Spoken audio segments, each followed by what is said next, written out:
crack it.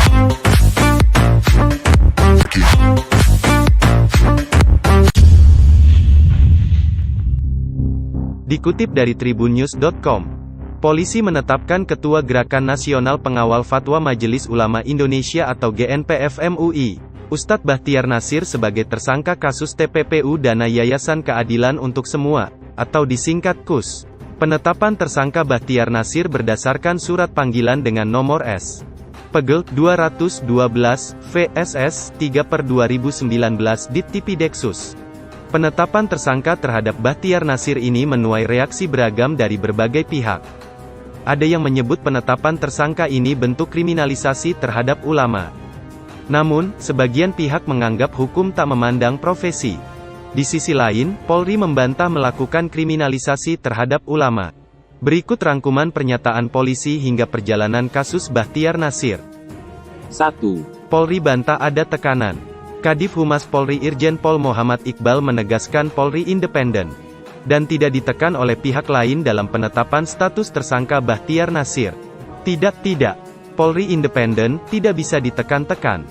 Pemanggilan, penaikan status Bachtiar Nasir, itu bukan karena tekanan dan perintah, ujar Iqbal di Rupatama Mabes Polri, Jalan Trunojoyo, Kebayoran Baru, Jakarta Selatan, Selasa tanggal 7 Mei tahun 2019. Ia juga memastikan para penyidik melakukan penetapan tersangka melalui pengumpulan bukti-bukti sesuai aturan hukum yang berlaku. Apabila ada dua alat bukti minimal yang cukup menurut penyidik. Karena itu kewenangan absolut penyidik tidak bisa diintervensi. Dia bisa menentukan tersangka, itu kewenangan penyidik, katanya. Kadif Humas Polri Irjen Pol Muhammad Iqbal di Rupatama Mabes Polri, Jalan Trunojoyo, Kebayoran Baru, Jakarta Selatan, Kamis tanggal 2 Mei tahun 2019. Mantan Wakapolda Jawa Timur itu membantah apabila status Bachtiar ditetapkan secara tiba-tiba.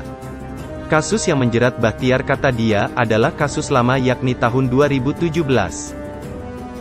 Jenderal Bintang 2 tersebut menjelaskan terkadang ada bukti-bukti dalam suatu kasus yang baru bisa didapatkan setelah bertahan tahun lamanya.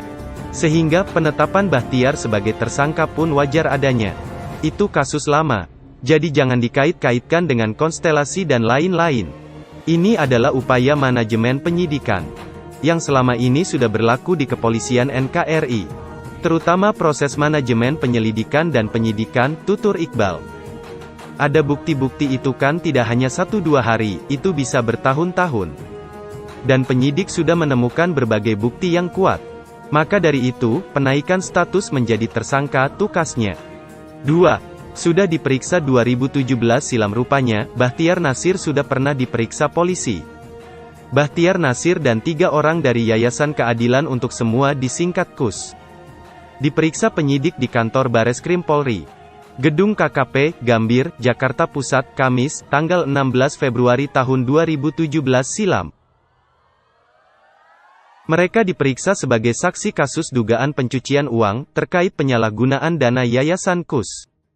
Demikian disampaikan Karopenmas Divisi Humas Polri, Brigjen Pol Rikwanto, melalui keterangan tertulis, Kamis tanggal 16 Februari tahun 2017.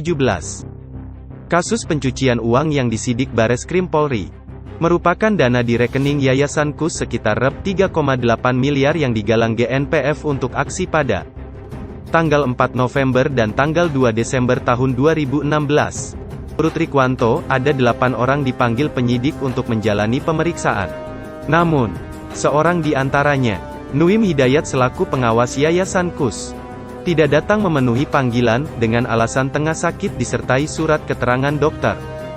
7 orang yang datang dan menjalani pemeriksaan yakni Adian Husaini pembina Yayasan KUS, Tri Subhi Abdillah sekretaris Yayasan KUS, Suwono Bendahara Yayasan KUS, Bachtiar Nasir Ketua, Dadang, Linda dan M. Lutfi Hakim.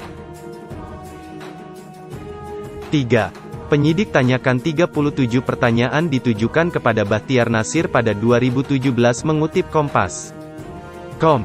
Kapitra Ampera yang saat itu sebagai pengacara Bachtiar Nasir, mengungkapkan kliennya dicecar 37 pertanyaan oleh penyidik di kantor Bareskrim Mabes Polri pada Kamis, tanggal 16 Februari tahun 2017 silam.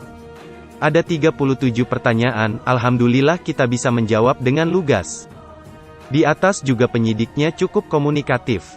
Pertanyaan-pertanyaan yang diajukan alhamdulillah bisa dijawab oleh Ustadz Bahtiar Nasir semuanya. Petik 1. Ia mengatakan, pertanyakan yang diajukan penyidik kepada Bahtiar yakni seputar dana, aksi, bagaimana prosesnya sampai ke yayasan, dan pengeluaran. Ia menambahkan, saat ini penyidik masih menghitung seluruh dana, baik yang terkumpul ke rekening Yayasan Keadilan untuk Semua, maupun yang diambil untuk aksi bela Islam pada tanggal 4 November dan tanggal 2 Desember tahun 2016. Masih dihitung itu ya, ditarik itu ya? Tapi sudah dijelaskan tadi. Lebih pasnya itu bendahara yang menjelaskan yang terhimpun dari 5.000 donatur itu biar bendahara GNPF yang menjelaskan, kata dia.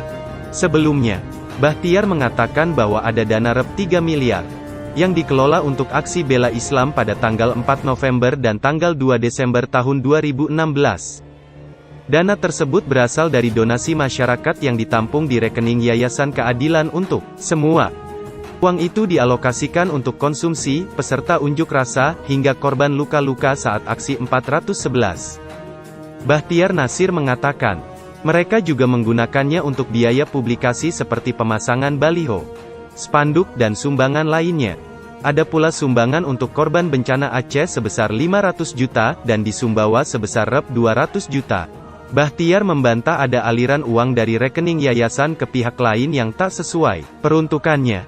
Sementara itu, Direktur Tindak Pidana Ekonomi Khusus Bareskrim Polri Brigadir Jenderal Agung Setia mengatakan, polisi menemukan dugaan penyimpangan penggunaan dana Yayasan Keadilan untuk Semua. Kita tahu ada penghimpunan dana dari umat ya. Kita sedang pastikan bahwa penyimpangan penggunaan dana itu kita sedang proses, ujar Agung. Agung mengatakan, penyidik telah mengantungi banyak bukti adanya penyimpangan tersebut. Namun, ia enggan mengungkapnya dulu. Salah satu data yang diterima yakni terkait transaksi dan aliran dana mencurigakan. Banyak data dari macam-macam. Dari PPATK juga ada, kata Agung. 4. Tanggapan Jusuf Kalla. Wakil Presiden Jusuf Kalla buka suara terkait penetapan tersangka pada mantan Ketua Gerakan Nasional Pengawal Fatwa GNPF Ulama, Bahtiar Nasir dalam kasus tindak pidana pencucian uang TPPU. Jusuf Kalla mengatakan apa yang menimpa Bahtiar Nasir bukan bentuk kriminalisasi ulama. Jusuf Kalla menilai langkah Polri menetapkan Bahtiar Nasir sebagai tersangka sudah sesuai prosedur. Wakil Presiden RI Jusuf Kalla saat ditemui di kantor Wapres RI, Jalan Medan Merdeka Utara, Jakarta Pusat, Selasa tanggal 7 Mei tahun 2019. Ia mengatakan, semua orang dapat tersandung kasus hukum tanpa melihat latar belakang. Siapa saja, apakah pedagang, orang biasa, ustaz, siapa saja, bahwa kebetulan ada ustaz begitu, yang kena, kalau dia melanggar ya diproses. Ujar Jusuf Kalla di kantor Wapres, Jalan Medan Merdeka Utara, Jakarta Pusat, Selasa tanggal 7 Mei tahun 2019.